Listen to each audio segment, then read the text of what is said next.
بہت ہی دردناک ہے۔ یہ دل سوز کہانی دل تھام کے سنیے گا۔ ایک لڑکی جس کا نام لاریب تھا، وہ اپنے شوہر اور ساس کے ساتھ رہتی تھی۔ لاریب کے شوہر کا نام دلاور تھا۔ دلاور ایک نیک اور شریف لڑکا تھا۔ شادی کے بعد وہ لاریب سے بہت پیار کرنے لگا تھا اور لاریب بھی دلاور سے بہت پیار کرتی تھی۔ دونوں بہت خوشحال زندگی گزار رہے تھے۔ لاریب کی ساس جس کا نام شاہدہ تھا، وہ بھی لاریب کو اپنی بہو نہیں بلکہ اپنی بیٹی ہی سمجھتی تھی، اور لاریب بھی اپنی ساس کو ساس نہیں بلکہ اپنی ماں ہی سمجھتی تھی۔ سب کچھ بہت اچھے سے چل رہا تھا۔ اب لاریب امید سے تھی۔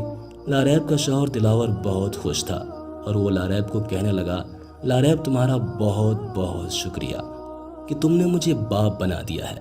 لاریب مسکرانے لگی۔ شاہدہ بھی بہت خوش تھی کہ میں دادی بننے والی ہوں۔ شاہدہ اب لاریب کو کام نہ کرنے دیتی تھی۔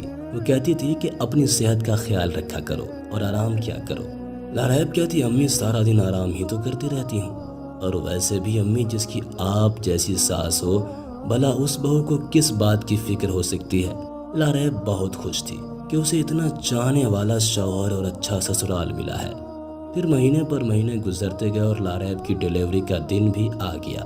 لاریب کی طبیعت خراب ہونے پر اس کی ساس اسے لے کر ہسپتال چلی گئی۔ اللہ نے لاریب کو بیٹی جیسی نعمت سے نوازا تھا۔ سب بہت خوش تھے۔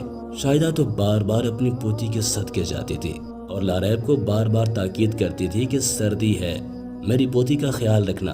لاریب کی بیٹی ابھی 7 مہینے کی بھی نہیں ہوئی تھی کہ دلاور کی موت ہو جاتی ہے۔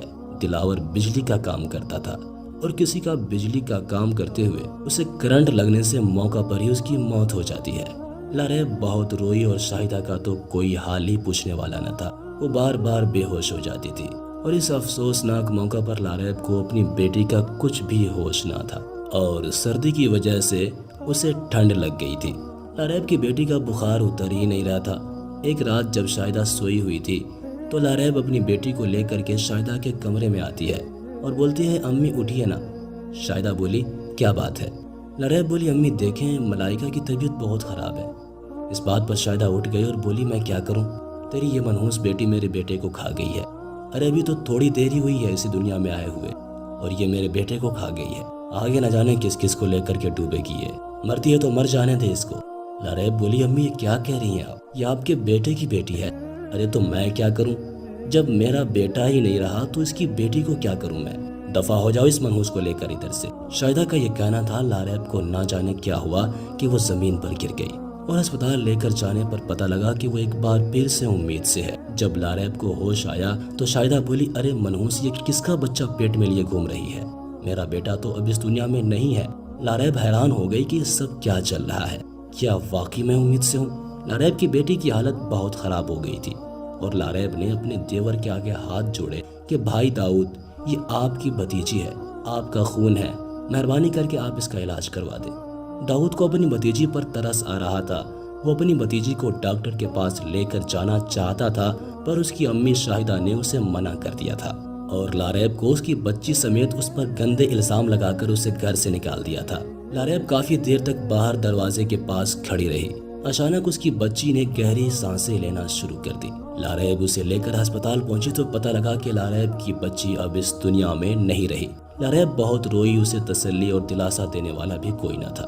پھر ہسپتال میں کام کرنے والے لڑکوں نے ہی لاریب کی بیٹی کو ساتھ والے قبرستان میں دفنا دیا۔ لاریب نے اپنی بیٹی کی قبر پر خود اپنے ہاتھوں سے مٹی ڈالی تھی۔ لاریب کا دل کر رہا تھا کہ قبر کھود کر بیٹی کو باہر نکال کر سینے سے لگا لے، پر وہ ایسا نہ کر سکی اور 2 دن تک اپنی بیٹی کی قبر کے پاس ہی بیٹھی رہی۔ پھر وہ اپنے بھائی کے گھر چلی گئی کیونکہ لاریب کا اس کے بھائی کے سوا اس دنیا میں کوئی نہ تھا۔ لاریب کی بھابھی جس کا نام اریبہ تھا وہ بہت اچھی تھی۔